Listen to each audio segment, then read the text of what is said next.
Bonsoir les amis, bonsoir à tous et bonsoir à toutes. Voilà, ce soir, petite soirée cool, calme. Voilà, un peu chaud encore, hein, mais un petit peu chaud quand même. Alors ce soir, je fais une petite vidéo en même temps humour et clash. Bon, ouais, c'est vrai le mot clash, hein, j'ai parlé des paroles clash, bon clash. Clash du clan, YouTube. Alors, il me semble que c'est vendredi. Oui, ça doit être vendredi soir. Je suis monté sur un live, je crois, de Ragnarok. Monsieur Ragnarok. Bon, Karim, a priori. Et j'ai écouté là, parce que des fois j'écoute hein, ce qu'il dit, etc. Pas toujours, mais j'écoutais là, voilà. Donc il a refait, en fait, il a fait, si vous voulez, un débunkage hein, de ce qui s'est passé vendredi. Ça a dû être assez chaud. Et moi, ce qui me surprend vraiment, hein, je vous le dis, hein, c'est voilà, c'est pas une attaque, un animateur, après les gens, ils font ce qu'ils veulent, hein, c'est leur vie. Mais d'être étonné qu'on fait un live, qu'on invite 10 personnes dans un live, et que, bah, vous voyez, ça va pas faire des clans. Bah si, forcément. Bah si. Tu as 10 opinions différentes, des gens qui viennent un petit peu de partout, qui ont leurs convictions, et puis ils en démordent pas, etc. Et donc, et puis j'ai vu qu'il y avait beaucoup de gens insolents, parce que moi j'ai un certain âge, justement, comme dit ce monsieur. Et d'autre part, blague à part, bah, si tu veux appeler ta fille Didier, tu fais ce que tu veux, tu l'appelles Didier. Hein, ça c'est, c'est toi que ça regarde. Je sais pas si ça passera pour le sexe féminin par contre. Mais les petits pics comme ça, vous voyez, bon, moi personnellement, bon, ça me touche pas plus, ça me fait un petit peu rigoler quoi. Parce que c'est une chaîne d'humour, il paraît. Donc voilà, on va donc rire, on va rigoler justement. Et donc bah, il y a des personnes hein, qui l'ont invité, il n'était pas d'accord avec ADBK, parce que j'ai parlé d'ailleurs à un moment donné, j'ai dit simplement, j'avais déjà suivi la chaîne d'ADBK, où il parle, bon c'est vrai, du domaine juif et sénite, voilà, donc c'est vrai qu'on peut être choqué, bon, c'est sa manière, c'est sa chaîne à lui, voilà, bon qu'après on aime, on n'aime pas, on la quitte, hein, on reste ou on la quitte, d'accord, ok, moi je partage pas tout.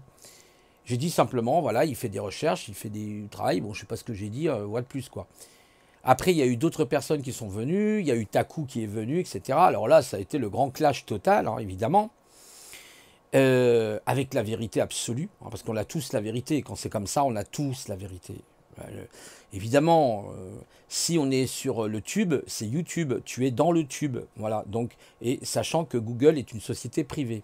Bon, là où ils doivent bien se frotter les mains. Bon, mais c'est pas grave. On s'exprime, voilà. Moi, j'insulte personne.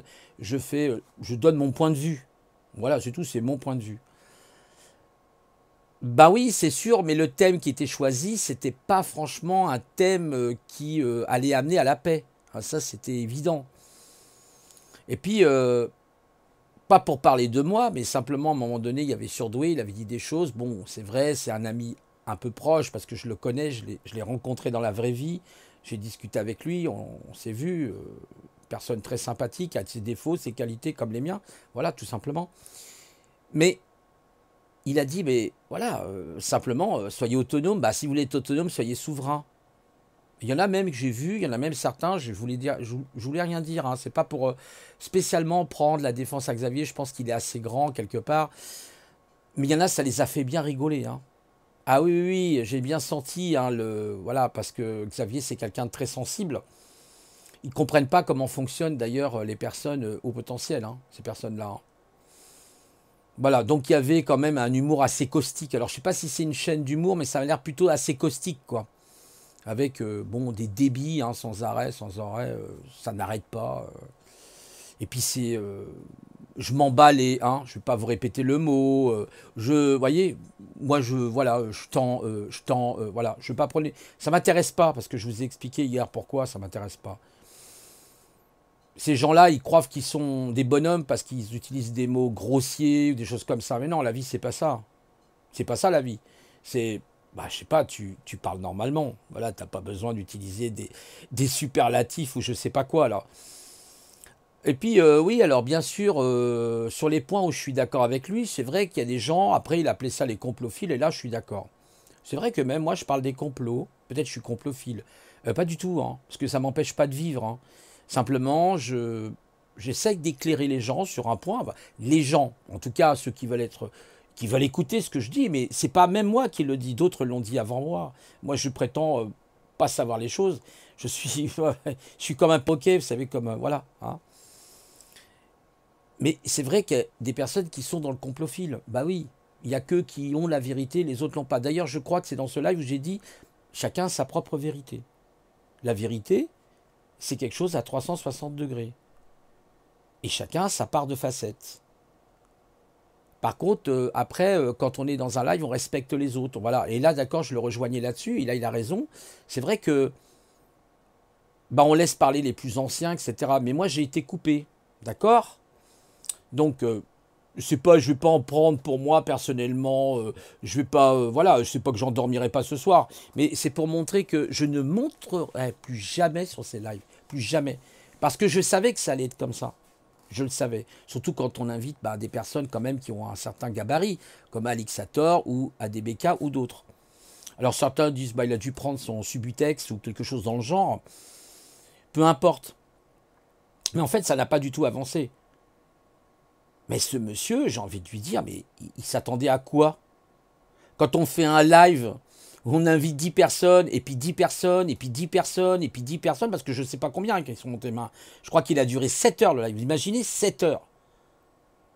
Mais c'est le cirque Pinder, là. C'est le cirque Pinder. Ça ne marche pas, ça. Alors, est-ce que c'était un coup de clash, voilà, pour dire, bah, j'ai fait un clash, etc. Donc, je reviens sur cet épisode pour donner un simple point de vue. Peut-être qui est un point de vue de sagesse. À mon avis, quand on fait des lives comme ça, il vaut mieux inviter peu de personnes. Ou peut-être faire des tête-à-tête, c'est beaucoup mieux. Moi, c'est ce que je fais dans mes lives. Bon, j'aime pas inviter trop de monde, parce que je sais comment ça finit en général. Comme les gens sont toujours dans un ego extrêmement poussé, on a tous notre ego, hein, d'ailleurs. Et donc, comme on a cet ego qui est extrêmement poussé, qui peut être poussé à l'extrême, on peut aller au-delà de... Voilà, on va dépasser le seuil de la tolérance. Voilà, c'est ce qui se passe. Et ça commence à être les crises de nerfs, les machins, les trucs, et puis hein, les insultes, et puis voilà. D'ailleurs, je pense que c'est ceux qui parlent le moins qui sont souvent les plus intelligents, je dirais à la limite. Vous voyez? Mais quand on fait un live, à partir du moment qu'on fait un live et qu'on invite 10 personnes, et 10 personnes, et 10 personnes, il ne faut pas s'attendre à un autre résultat. Ça paraît d'une évidence, et le monsieur doit le savoir sûrement, non? Bon. En tout cas, j'essaye, pour ma part, quand je fais mes lives, et puis après, bah, si vous n'êtes pas content, vous sortez de la chaîne, je l'ai toujours dit. Moi, je suis intéressé par les personnes, voilà, et j'aime bien échanger quand on peut trouver des personnes. J'essaye pas de dire que j'ai raison, pas du tout, j'essaye au contraire d'être... bah, de toute façon, la plus grande intelligence, c'est l'humilité, c'est de dire, je sais que je ne sais pas, ce que disaient tous les grands philosophes, d'accord? Alors évidemment, après, il y a des gens, le complot, ça leur est monté à la tête, c'est devenu un virus, ils endorment pas de la nuit, ils se lèvent le matin, oh là là, il y aura la puce, il y aura le truc, le machin. Bon, il y a des gens qui vous disent aussi, droit dans les yeux, oh, la puce, c'est RFID, je la prendrai pas, moi, le vaccin, je le prendrai pas. Eh bien, quand la réalité va venir, on va voir ce qu'on va voir. D'accord? Quand tu auras peut-être, je ne sais pas, hein, le bout d'un FAMAS, parce que moi j'ai fait l'armée, donc je sais ce que c'est les FAMAS, tu vois. Je sais ce que c'est aussi les fusils, les PM. Quand tu l'auras, ou même une grenade, tu vois, j'en ai eu dans les mains, bah quand tu l'auras sur la tempe, tu diras peut-être pas la même chose. On ne sait pas. On ne sait pas ce que... On ne sait pas ce que les gouvernements préparent, d'accord, hein, ils préparent des choses... d'accord, les Eurogenders, les milices, les... voyez. Attention. Attention. Rappelez-vous ce qui s'est passé pour les Gilets jaunes. Hein. Et les Gilets jaunes, bah, ils ont été à la castagne. Hein. Ouais, il y a eu 11 morts quand même, d'après ce que disait Nadia, que j'apprécie beaucoup au passage. Il y a eu beaucoup de blessés, des borgnés, de gens qui ont perdu des mains, qui ont perdu des pieds. Mais personnellement, courage à eux, parce que pour moi, ils ont été aussi un exemple. Voilà, il ne faut pas... moi, je dis bravo. Je ne me permets pas de... quelque part, de les critiquer. Certes, peut-être les choses ont été maladroites. C'est vrai que quelque part, des fois, les gens sont maladroits. Mais il faut bien tenter. Faut bien... Au moins, ils essayent de faire quelque chose. Même si c'est peut-être pas la solution. On est d'accord. Après, c'est discutable. Mais là, le gars vous fait un débunkage, il vous dit voilà, je fais un débunkage, mais il faut pas t'attendre à autre chose. À partir du moment où tu invites 10 personnes, ne t'attends pas à ce que les choses puissent bien tourner.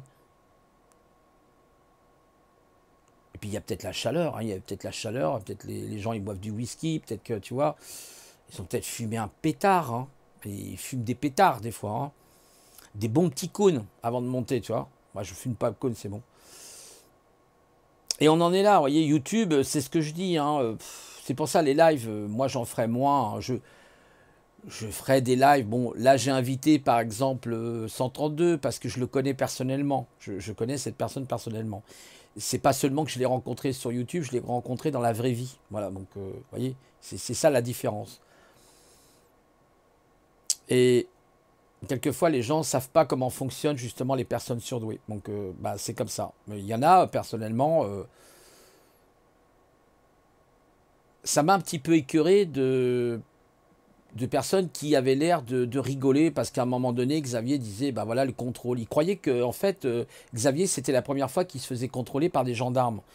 Et ben non, c'était pas la première fois, ça doit faire plusieurs fois, je sais pas exactement, mais plusieurs fois. À chaque fois, on est venu l'embêter. Il dit rien à personne, on vient l'embêter. Voilà, bon. Après, je veux dire, il a peut-être aussi ses torts. Je veux dire, on est personne, voilà, des fois on a nos propres torts. Mais je veux dire, non, là c'est exagéré quand même. Il y a des choses qui sont vraiment exagérées. Mais j'avais l'impression qu'il y avait des gens qui rigolaient là, qui se marraient, qui étaient. On voit le niveau. C'est pour ça que moi, je vous dis personnellement, j'ai rien à faire dans ces lives. Moi, j'ai des amis dans ma vie privée que je connais, hein, qui sont des hauts potentiels, avec qui j'ai des très très bonnes discussions. Là, tout à l'heure, j'ai eu une amie là que je connais bien. On a discuté pendant 1 heure. On a parlé. Voilà, on sent il y a quelque chose de positif. On sent qu'il y a quelque chose de créatif. On veut créer des choses. Et elle crée des choses d'ailleurs cette personne. Et voilà, et ça me botte beaucoup plus que d'entendre des ronchignons sur un live. Non, je m'attendais à autre chose et bon, bah oui, on est déçu forcément. Peut-être que lui aussi est déçu parce qu'il s'attendait effectivement à autre chose, mais non, non, mon ami, tu peux pas dire ça. Tu peux pas dire je m'attendais à autre chose. Ce n'est pas vrai. Forcément, si tu invites 10 personnes, ne t'attends pas. Et je pense que la leçon, tu l'as pris. Maintenant, peut-être que tu te diras, bon, l'expérience ayant mal tourné, bah c'est sûr que je ferai plus ça. Parce que là, on était en pleine cacophonie, évidemment. Voilà. Forcément, il y a du débat, c'est logique quand vous invitez des personnes comme Alixator, quand vous invitez ADBK ou d'autres. Alors on n'aime pas ADBK, on n'aime pas Alixator. Moi, je vais vous dire, c'est pas une question qu'on aime ou qu'on n'aime pas les gens. La question, elle n'est pas là. Il faut être intelligent. Par exemple, certains se sont dressés à un moment donné contre Jim le Veilleur. Mais attendez, Jim le Veilleur, il n'est pas à lui tout seul la planète, il n'est pas l'univers. Moi, j'ai écouté Jim le Veilleur sur des choses sur lesquelles je suis entièrement d'accord avec lui. Et sur d'autres où je suis un peu plus mitigé. Mais c'est mon droit de réflexion, c'est mon droit d'analyse. Voilà. D'un autre côté, vous avez d'autres personnes qui pensent autrement. Parce qu'ils sont différents, ils ont des personnalités différentes. Le problème, c'est pas les gens. Moi, j'ai rien contre les personnes en particulier, c'est les idées. Ensuite, vous pouvez avoir évidemment des contradictions sur ce que je vais dire. Mais pas la personne. C'est comme les gens, vous savez, qui s'attaquent sur le physique des autres. Comme ils n'ont pas d'argumentation, ils s'attaquent sur le physique des autres. Et ils emploient alors là des grossièretés. On part dans les nuances de toutes les couleurs. Et ils se croient parce qu'ils ont insulté la personne intelligente. Voyez l'inversion des choses. D'où je parlais du langage hier, d'essayer d'avoir un langage correct, un langage intelligent, un langage peut-être intellectuel ou autre, mais un langage qui amène, un langage fleuri, un langage qui va amener quelque chose de beau. Pas des langages que je ne répéterai pas parce que ça ne m'intéresse pas de les répéter ici. Vous les entendez tous les jours et justement, les répéter, c'est leur donner raison. Vous voyez, c'est leur donner encore de l'énergie. Donc ça ne m'intéresse pas. Mais, oui, c'est sûr qu'on est très très mal parti, mais moi je le sais tout ça. Enfin, je sais, je ne veux pas dire je le sais tout ça. Non. Il y a le problème, c'est que sans vouloir essayer de faire le professeur ou autre, vous voyez, dire je sais comme le sachant. Il voit un aspect, d'ailleurs à un moment donné, je crois qu'il a dit je m'en fous de l'invisible. Eh ben, c'est là l'erreur. C'est une erreur de s'en foutre de l'invisible. Parce que si tu t'en fous de l'invisible, mon ami, n'appuie pas sur l'interrupteur de ton ampoule, parce que ton ampoule va jamais fonctionner. Hein. Ah oui, elle est physique, ton interrupteur est physique, mais le courant qui passe, lui, il n'est pas physique. Tu ne le vois pas. T'en ressentiras peut-être les effets, ou tu verras l'effet que, effectivement, ton ampoule s'est allumée.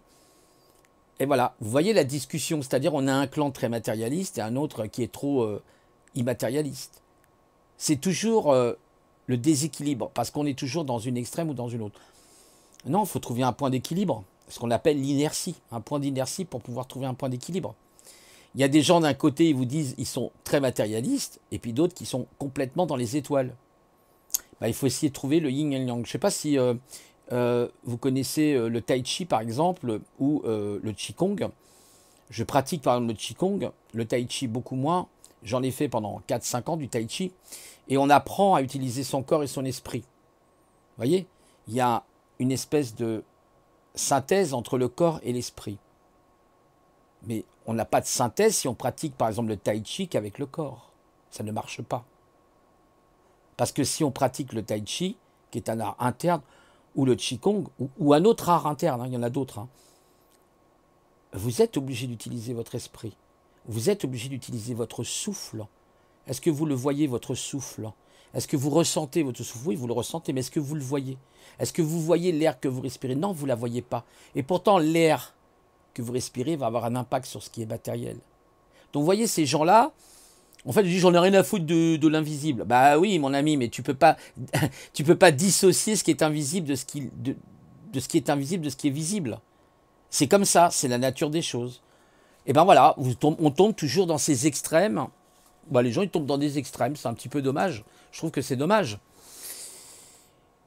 D'ailleurs, il y a une flèche, là, elle est vraiment dans le rouge, et l'autre, vous avez vu, elle est dans le marron, là, elle veut grignoter hein, sur le... Elle est entre les deux, je pense, d'ailleurs. Ouais, on pourrait penser, peut-être pas. Je sais pas comment vous le voyez, il y a peut-être une illusion optique. Hein. Mais en fait, si elle est entre les deux, vous voyez, c'est le yin et le yang. Voilà. Et ben non, là, on est loin du yin et du yang. Parce que vous avez des extrêmes. D'ailleurs, si c'est, comme il le dit, une chaîne d'humour, eh ben l'humour, c'est matériel et immatériel. Et oui. Donc, je ne vais pas faire ce soir le philosophe, ça ne m'intéresse pas. Toutes ces chaînes qui sont un peu des chaînes de clash, de trucs, de machin, il y en a plein sur YouTube, il y en a plein comme ça. Mais c'est extraordinaire, quoi. Et c'est comme les gens, vous allez par exemple dire quelque chose, pas d'insulte, hein, moi j'insulte personne, hein. Après cette personne elle fait ce qu'elle veut, et encore heureux d'ailleurs, et il est libre, elle a son libre arbitre, et tant mieux. Et je respecte, mais si ça ne m'intéresse pas, comme il a dit, vous quittez ma chaîne. Bah oui, chacun après est libre de quitter ou de rester. Ça regarde tout le monde. Et en fait, vous apercevez vraiment, je n'ai pas envie de perdre mon temps à écouter une personne qui, ouais, bah, c'est rigolo, le mec qui se parle à lui-même, quoi. Bah, c'est bien alors, c'est fantastique si tu te parles à toi-même. C'est extraordinaire. Mais les gens sont dans le clash, ils sont vraiment dans le clash, y compris lui. Parce qu'il dit effectivement qu'à un moment donné, il y avait du clash. Bah, le clash du clan, hein, c'est ça hein, le titre. Hein. Bah oui, le clash du clan, bah oui, forcément, il y a du clash. Comment tu veux qu'il n'y ait pas de clash si tu invites 10 personnes dans ton live? Et 10, et 10, et 10, et 10, qui ont tous des points de vue différents. Les complophiles ou les cinéphiles. Tu auras forcément à un moment donné du clash. C'est vraiment un manque d'expérience. Enfin, je sais pas, il y a une espèce d'ego, hein, parce qu'on a tous de l'ego, bah, y compris cette personne, elle en a aussi, hein, comme moi j'en ai, voilà, j'ai de l'ego. D'ailleurs, heureusement qu'on a un peu d'ego, parce que c'est ce qui nous a permis de bâtir les civilisations. Parce que sans ego, on n'aurait jamais pu bâtir vraiment les civilisations. Mais après, il faut le mettre à sa bonne place, l'ego, tout simplement. Je vous ai dit, on n'attaque pas les gens, on attaque leurs idées. Quand on n'est pas d'accord avec quelqu'un, moi, je ne suis pas là pour attaquer le physique. Moi, je vois même des personnes, des fois, sur des chaînes qui attaquent le physique de l'autre. Ouais, gros, tout à l'heure, j'écoutais, là, sur une chaîne, ouais, l'autre, il parlait comme ça, là.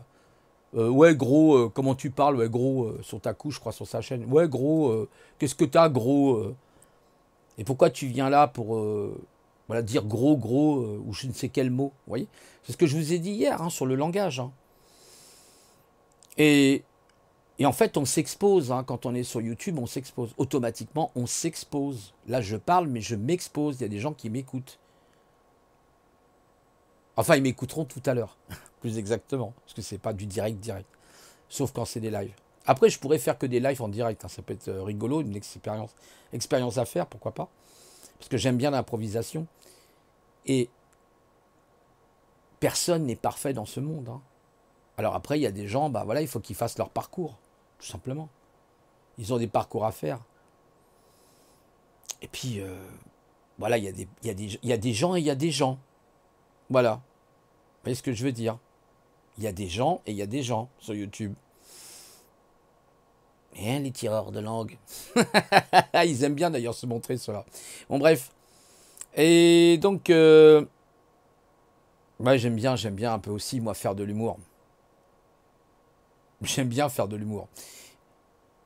Ah, il y aurait tellement de choses à dire, si vous saviez. Bref, et donc, c'est dommage. Mais fallait y attendre, mon ami. Il fallait y attendre, fallait pas dire oui, je suis extrêmement déçu parce qu'il y a eu. Mais non, c'était évident. Et moi, j'ai dit, même à Xavier, je dis écoute, Didier, monte, tu vas voir, il y a un truc et tout. Moi, je lui dis ok, d'accord. Puis après, on était tous les deux au téléphone, mais t'as vu, les mecs, là, ils comprennent rien. Ben, je dis oui, mais enfin bon, Xav, tu t'attendais à quoi? Tu t'attendais à quoi, personnellement? C'est pour ça que je vous dis, quand vous faites un live, il vaut mieux être avec une personne, ce qu'on appellerait la confrontation, le dialogue, et essayer de trouver des terrains d'entente. Moi, je vous dis, hein, je le répète, hein, le vrai terrain d'entente, c'est l'action. C'est l'action. YouTube, c'est simplement... vous savez, c'est comme les pubs hein, qui passent... vous regardez votre film, et puis... déjà, quand on regarde un film, on est passif, on n'est pas actif. On est assis sur sa chaise, ou encore mieux dans son sofa ou fauteuil, ou sa chaise longue, et on se laisse captiver par le film. Je vous en ai parlé d'ailleurs, hein, sur la captivation de l'esprit, comme les neuromarketeurs par exemple, j'avais parlé. C'est ça YouTube, hein. C'est vous passez votre annonce publicitaire. Et après, qu'est-ce qu'il y a sur le terrain?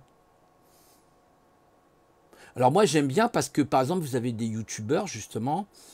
Par exemple, il me semble c'est Alixator qui, à un moment donné, avait des problèmes. Alors, je ne sais pas qu'est-ce qu'il y avait eu. Je sais qu'il y avait des problèmes. Il devait passer au tribunal et il s'était filmé. Là, c'était pas du pipeau. Il était vraiment dans la vie réelle. Il s'est filmé. Il a été au tribunal, etc. Très bien. Au moins, il a montré une part de sa réalité. Moi, j'aime bien. J'aime bien. Et puis, d'autres, bah, comme moi, oui, c'est vrai que je suis moins... voilà, parce que j'ai déjà eu des problèmes dans ma vie avec des personnages. Et c'est vrai qu'on a envie peut-être de garder l'anonymat, tout en respectant les gens. Moi, je suis pas là pour insulter les gens. Hein. Là, cette petite capsule, c'est simplement un point de vue. Mais mon point de vue n'est pas celui des autres. Hein. Voilà, et qui peut-être être complètement à l'opposé du mien. Et c'est un droit d'expression. Voilà, c'est un réseau social, c'est un droit d'expression, c'est tout. C'est le tube. Vous voyez, YouTube. Vous voyez, d'ailleurs, tube, hein, il y a bien une télé, hein, qu'un tube cathodique derrière, à l'époque, vous saviez, avec les tubes cathodiques. Et vous êtes dans le tube. On le sait. Après, ce qui est intéressant, c'est quels sont les résultats qui sont fournis. Il y a aussi un YouTuber, il fait rarement des vidéos. Il est, je crois, en Auvergne, là, comment il s'appelle Par contre, ce qui m'agace un peu, c'est il commence sa phrase par bande de nazes. Ouais, bah on évite, quoi. Ouais, ça c'est pareil, hein, c'est ce que j'ai dit, j'ai parlé. Je suis pas là pour faire la leçon de morale aux gens, ils font ce qu'ils veulent. Hein. Mais quand tu parles comme ça, les gens ils se sauvent. Hein. Ah, c'est sûr. Bah oui, c'est sûr. Voilà. Euh, je sais pas, moi en tout cas, j'accueille pas les gens en disant bande de nazes, par exemple. Vous voyez, non, ça me viendrait même pas à l'esprit, quoi. Après, chacun fait comme il a envie de faire. Chacun il a envie de faire comme il veut. Bon, sauf que bah, on n'est pas obligé d'écouter. C'est ça qui est bien avec YouTube. Hein. Vous coupez, hein, puis c'est tout. Hein. Vous zappez, vous allez sur une autre chaîne, tout simplement. À la limite, hop, moi c'est ce que je fais maintenant. Dès que je commence à avoir des... Oh là là, le niveau, mais franchement, mais je me dis, mais c'est pas possible. On va pas s'en sortir. Ça, c'est comme les gens qui vous parlent de culture. Bah, cite-moi des auteurs, cite-moi des livres. Moi, par exemple, je ne suis pas très cultivé. J'ai des connaissances, mais je suis pas un homme de culture pour autant. Vous voyez? Je le dis honnêtement. Par contre, vous en avez, oui, moi, je suis cultivé, moi. Moi, je suis cultivé. Cite-moi un auteur. Par exemple, cite-moi Émile Zola, L'Argent. Tu l'as lu? T'en as déduit quoi? Qu'est-ce que ce livre t'a apporté sur le plan personnel? Quelle a été ensuite la réflexion que tu as lue? Quand tu as fini ta lecture, quelle a été ta réflexion, tes réflexions sur le sujet de l'argent avec Émile Zola? Vous voyez, c'est tout un questionnement. Mais c'est bien la culture, hein. C'est intéressant. Par exemple, Arsenio, qui est une personne très cultivée. Du coup, c'est une personne très cultivée. On ne peut ne pas être d'accord peut-être avec ce qu'il dit, avec ses lectures, parce qu'il peut être opposé à une autre personne qui, elle aussi, est cultivée, mais qui est sur un autre bord, qui a une autre philosophie, qui n'a pas la sienne. Mais il peut y avoir un dialogue, vous comprenez ce que je veux dire? Et peut-être même un rapprochement par moment. Vous voyez? Même par moment, il peut y avoir un rapprochement. Et c'est ça l'enrichissement. Et oui, c'est là où vous avez l'enrichissement. Vous pouvez vous enrichir avec les autres. Mais c'est pas j'arrive et puis moi, effectivement, je sais tout. Moi, j'ai jamais dit que je savais tout. Ce qui m'est arrivé pendant le live, voilà, c'est incroyable, quoi. C'est, voilà, waouh! J'ai dit, c'est fou, quoi. Vous parlez, vous faites traiter de complotiste. Alors que j'ai rien dit. J'ai dit simplement que les probabilités avec les nanotechnologies de pouvoir vous suivre. Ah bon, les nanotechnologies n'existent pas? Ah d'accord, ok. Ah non, excusez-moi messieurs les scientifiques, j'ai une mauvaise nouvelle pour vous, les nanotechnologies n'existent pas. D'accord. Et vous ne pouvez pas les mettre, hein, les cristaux, vous ne pouvez pas les mettre dans les vaccins. Vous savez, la nanotechnologie, vous savez c'est quelle échelle? C'est l'échelle du nanomètre. Et le nanomètre, c'est pas grand. Un nanomètre, c'est 1 milliardième de millimètre. D'accord? Donc c'est tout petit. Mais vraiment rikiki. Eh bien, ils ont réussi. Les chercheurs, vous pouvez regarder, hein. Même il y a des Sciences et Vie qui en parlent. Il y a même une vidéo qui tourne où vous voyez, ils ont fait une espèce de bactérie nanotechnologique qui se déplace au niveau, je crois, des chromosomes, enfin au niveau des spermatozoïdes de l'homme. Et vous voyez, par le microscope électronique, vous voyez que cette particule nanotechnologie absorbe les spermatozoïdes. Et là, vous dites, attendez, c'est quoi l'histoire là? Voilà, c'est pas du complot, c'est de la science. Mais on vous dit, t'es un complotiste parce que vous avez parlé de nanotechnologie, vous avez parlé de... Ah non, ça, je vous assure que je l'ai en travers. Alors, ça sert à rien, vous allez me dire, bien sûr, et c'est même compréhensible. Mais c'est là où je veux en venir. Alors oui, comme dit Karim, il y a des sachants. Oui, mais il y a des personnes qui peuvent se prétendre sachants. Ils savent aussi qu'ils ne savent pas, tu vois. Donc il y a sachant et sachant. D'accord? Il y a aussi le séchoir, mais ça c'est autre chose. En fait, c'est agaçant, quoi. Vraiment, YouTube s'est calmé, c'est vrai. J'en discutais avec Femme Sage qui était venue sur le live la dernière fois. On en parlait tous les deux. Mais on sent quand même qu'il y a encore des terrains de résistance. Là, il y a des choses, vous voyez, ça remonte à la surface. On sent que tous les égos sont là, etc. Bien malin celui qui pourra connaître l'avenir. Hein. Bien malin. Hein.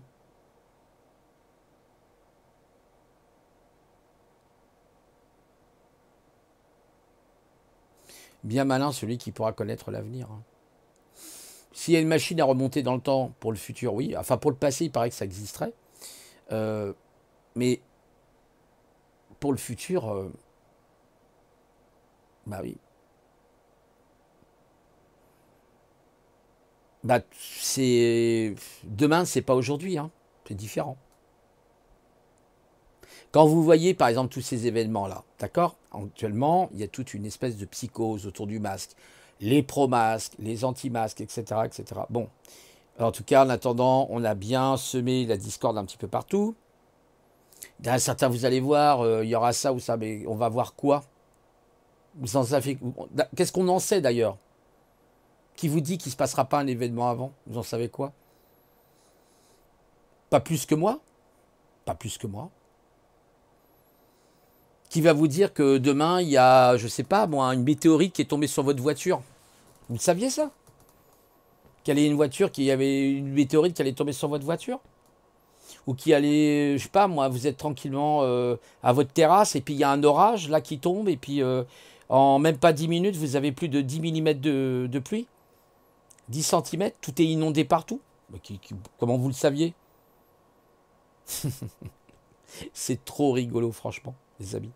Donc, arrêtons, on n'a pas une boule de cristal ou des choses comme ça. Il y a des choses qui peuvent se produire, comme il y a des choses qui ne... Il y a des probabilités et des improbabilités. Voilà. Et même ce que l'on voit aujourd'hui, on a l'impression qu'il y a des tensions tellement vraies et qui sont réalisées. C'est-à-dire que plus on va les nourrir, plus elles vont s'auto-réaliser. N'oubliez jamais, la pensée finit par se réaliser. Regardez d'une simple grippette, enfin, simple grippette, c'est un grand mot, mais du simple coronavirus, c'est devenu c'est devenu ce qu'on appelle la psychovirus. C'est le psycho-coronavirus, c'est le psycho-Covid-19 là. Vous voyez, rien qu'avec les mots. Les médias ont réussi en fait à programmer les gens. Moi, quand j'ai vu à la télé, je vous avoue, hein, j'ai vu à la télé, j'ai hop, coupé. Je coupe. Je regarde un peu, je dis, oh là là, encore ça, hop, je coupe. J'écoute même pas. Si je vais sur YouTube, ben c'est encore ça. Alors certes qu'il faut en parler. Oui, il faut dire les choses. Mais attention. Et je vous dis, bien malin, celui qui pourra dire, il va y avoir ça, il va y avoir ça, il va y avoir... Parce que c'est le plan 2. Oui, mais, vous savez, je vais vous expliquer quelque chose. Je suis joueur d'échecs. J'étais dans un club pendant 9 ans. J'étais même capitaine d'une équipe, hein, pendant à peu près 4 ans, 5 ans environ. Et quand vous pratiquez les échecs, alors je ne parle pas de la pratique sur Internet, là, hein, moi je parle de la vraie pratique, que vous rencontrez vraiment quelqu'un en face de vous, hein, en chair et en os, c'est même pas un hologramme, hein, c'est vraiment quelqu'un en chair et en os. Ben, en fait, les échecs, c'est de la psychologie. C'est André, là, comment il s'appelait, qui était du club, là, il y avait une personne, là, je crois qu'il a un magasin à Saint-Michel, et il est décédé, paix à son âme, ce monsieur était très gentil, j'avais discuté avec lui, justement. C'était un grand joueur d'échecs, ça faisait à peu près une trentaine, quarantaine d'années qu'il jouait. Et il me dit, mais tu sais Didier, les échecs c'est de la psychologie. C'est celui qui aura le plus grande confiance, c'est celui qui aura une vraie confiance en lui qui gagnera la partie. C'est une bataille mentale les amis, les échecs. Il n'y a pas plus violent que les échecs. Moi je peux vous le dire. D'ailleurs il y a même un coach de l'équipe de France, qui est un médecin qui s'appelle Alain Darby, Alain Daby je crois, qui a pratiqué des arts martiaux, d'ailleurs il a à très haut niveau, à très très haut niveau, il expliquait que les échecs, il n'y a pas plus violent que les échecs sur le plan psychologique et même physique. Alors physique moins, mais psychologique, oui. Vous humiliez votre adversaire. N'oubliez jamais. Là, c'est pas du tu penses quoi ou qu'est-ce que tu fais ou non non. Vous commencez votre partie. Où vous avez les blancs, vous avez les noirs. Si vous avez les blancs, vous partez avec un coup d'avance. Alors déjà, vous dites ah, j'ai un coup d'avance sur mon adversaire. C'est un adversaire, ne l'oubliez pas. Mais qui va gagner la partie? Je viens de vous dire que c'est la force psychologique. Et bien sûr, de la technique quand même. Il faut quand même avoir les bases et avoir quand même un petit peu d'expérience. Par exemple, sur tous les échecs et maths possibles. Les échecs et maths à l'étouffée, les échecs et maths du couloir, voyez, les fianchettos. Donc il faut maîtriser tout ça. Les ouvertures E4, D4, les ouvertures ouvertes, fermées, semi-fermées, semi-ouvertes. Technique anglaise, C4, etc., etc. Un jour d'échec, c'est ça. Mais qu'est-ce qui joue l'autre? Quelle est la réponse? J'ai poussé E4, qu'est-ce qu'il va faire? Est-ce qu'il va pousser D5? Ou est-ce qu'il va pousser E5? Vous prenez le pion, vous ne le prenez pas. Vous voyez? Ça s'appelle une hollandaise. Alors, je prends le pion. Si je prends le pion, il va reprendre avec la dame. Et après, vous ressortez votre cavalier, vous menacez sa dame. Donc après, il a plusieurs possibilités. Vous voyez, déjà, il y a une connaissance d'ouverture. Déjà, il faut maîtriser les ouvertures. Si vous êtes effectivement en face d'un joueur d'échecs qui connaît parfaitement les combinaisons, qui connaît les ouvertures, les variantes et les sous-variantes, et que vous ne la connaissez pas, ça va être compliqué pour vous. Même le milieu de partie va être compliqué. Ensuite, quand on commence à avoir développé correctement ses pièces, on passe au milieu de partie. D'accord? Moi, je vous parle en tant que joueur d'échecs. Au milieu de partie. Mais la partie n'est pas encore gagnée. Bien malin celui qui pourra dire lequel des deux va gagner la partie. Sauf un véritable expert qui a l'œil, un grand maître qui voit que là, il peut y avoir un avantage par exemple pour les noirs. Parce qu'ils ont réussi à prendre un pion à l'adversaire. Donc il se retrouve avec un pion en plus. Et oui, mais ce pion va faire toute la différence. À condition, et là je le précise bien, à condition que ce pion soit bien joué. Sinon ça ne marchera pas. Ça veut dire quoi? Quand vous jouez aux échecs, puis après vous avez la finale, mais quand vous jouez aux échecs, il faut avoir un plan. Il y avait un célèbre grand maître qui disait jouer aux échecs sans plan, c'est comme conduire une voiture sans permis. Enfin bon, voilà, c'est quelque chose dans le genre. Oui, il faut avoir un plan. Mais votre adversaire, lui, il a aussi un plan. Et pour cela, il y a une technique. C'est pourquoi il a joué ce coup. À chaque fois que vous vous direz pourquoi il a joué ce coup, quel est son plan? Y a-t-il un échec? Peut-il me prendre une pièce qui sera en l'air, pas protégée par une autre pièce ou un pion, par exemple? Est-ce qu'il y a un risque de mat? Eh oui, vous voyez, il faut se poser le questionnement. Alors, je ne sais plus, je me souviens plus malheureusement les deux autres, mais parce que j'ai un peu perdu certaines choses, m'en voulez pas, mais c'est pour vous donner l'idée que si vous n'avez pas de plan, ça va être compliqué aux échecs. Si vous tombez sur l'adversaire qui joue très bien, ça va être dur et vous allez perdre la partie. Mais ce qui est intéressant, c'est que même si vous perdez la partie, vous dites, bon, qu'est-ce qui s'est passé? Ce que je faisais quand je perdais mes parties, par exemple, et j'en ai perdu des parties, et puis je peux vous dire que j'en perds encore, mais j'en ai gagné. J'en ai gagné à tel point que j'ai même gagné une coupe. Vous voyez, j'ai fait gagner une coupe à mon équipe. Hein, ça faisait à peu près, je crois, 11 ans, 12 ans qu'ils n'avaient pas gagné de critérium. J'ai fait gagner une coupe à mon équipe. Et j'ai gagné aussi des prix. J'ai fini premier, deuxième dans ma catégorie en jouant dans ma catégorie. J'ai pas un élo très élevé. Hein. Mon élo, c'est 1480. J'ai un tout petit élo. Mais j'ai fait des performances à 2000, 2300. J'aurais pu aller beaucoup plus loin. Mais après, j'ai commencé les échecs très tard. Oh, pardon, on va y arriver. C'est vrai qu'il fait tard, tardivement. Voilà, excusez-moi. Mais vous jouez avec un plan. Alors, pour revenir au sujet là auquel on est, c'est quoi? C'est YouTube, c'est une partie d'échecs. C'est comment vous mettez vos pièces, etc. et votre adversaire, etc. D'ailleurs, je propose à des personnes, s'ils veulent me combattre aux échecs, hein, je leur propose Lichess. Hein, vous allez sur Lichess. Mon pseudo, c'est Dchase. Ouais, Dchase. Ouais, c'est ça, Dchase 93. Et puis, hop, on se fait une petite partie. Et voilà. Donc, moi, j'ai pu voir en tout cas la différence quand on joue effectivement sur Internet, parce qu'il y en a qui trichent, hein, ils ont des logiciels pour tricher, il faut le savoir. Mais quand vous jouez en réel, c'est autre chose. Là, c'est la vraie vie. Puis quand vous perdez, vous faites la tête, vous n'êtes pas content. Moi, je me suis vu perdre mon sang-froid à plusieurs reprises. Les échecs, ça peut attaquer le système nerveux. Hein. C'est un truc qui vous ronge de l'intérieur. Il faut le savoir, il faut avoir une grande maîtrise de soi. Comme dans la vie en général, hein, comme dans les lives par exemple. Il faut avoir une grande maîtrise de soi. Et non, oui, après, oui, moi je suis sorti, j'aurais peut-être pas dû sortir, ceci dit, c'est possible que j'ai fait une erreur, hein, ceci dit, voilà. Mais en tout cas, moi je sais reconnaître mes erreurs. C'est-à-dire que quand je joue joueur d'échecs, c'est reconnaître ses erreurs. Sinon, c'est qu'il a un petit problème celui-là. Hein. C'est que son ego est vraiment très... Les échecs ou autre chose, hein. Il n'y a pas que les échecs, hein. Il y en a qui ont. Il y a le Go, par exemple, qui est aussi je pense, un jeu d'humilité. Avoir beaucoup d'humilité dans le Go. Donc, bah oui, fallait t'y attendre. La règle du jeu, c'est ça. C'est tu mets. D'ailleurs, il me semble que tu es joueur d'échecs. Ben, tu sais que là, tu as fait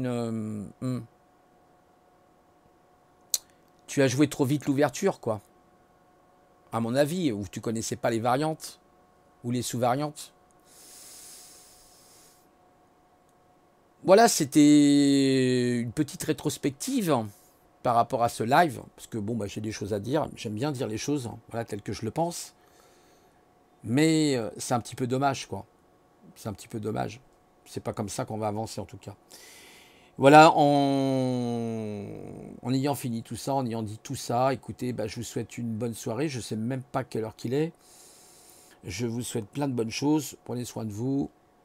Réfléchissez. Regardez des films, hein. Il y a des films, hein, qui sont intéressants. Diagonale du Fou avec Michel Piccoli en particulier sur les échecs. Vous avez eu les derniers avec Bobby Fischer aussi. Vous avez aussi le champion. Le championnat, je crois, avec bah, le championnat, ça reprend un petit peu. C'est le championnat, ça reprend la vie de Carlsen. Je me rappelle, je l'ai vu comme film, un film d'échecs. Vous avez La Joueuse avec Sandrine Bonner que je vous conseille de regarder. Cette petite femme qui est une femme de ménage et qui va se passionner des échecs et elle va être elle va être apprentie du moins d'un grand professeur en médecine, il me semble, écrivain ou philosophe et qui va lui apprendre à jouer et elle va devenir une championne. C'est excellent, excellent. Très très très beau film, vraiment très beau film. Voilà, la vie c'est comme les échecs, n'est-ce pas? Eh bien écoutez, je vous souhaite à tous une bonne soirée et à toutes. Et je vous dis à une prochaine fois. Au revoir.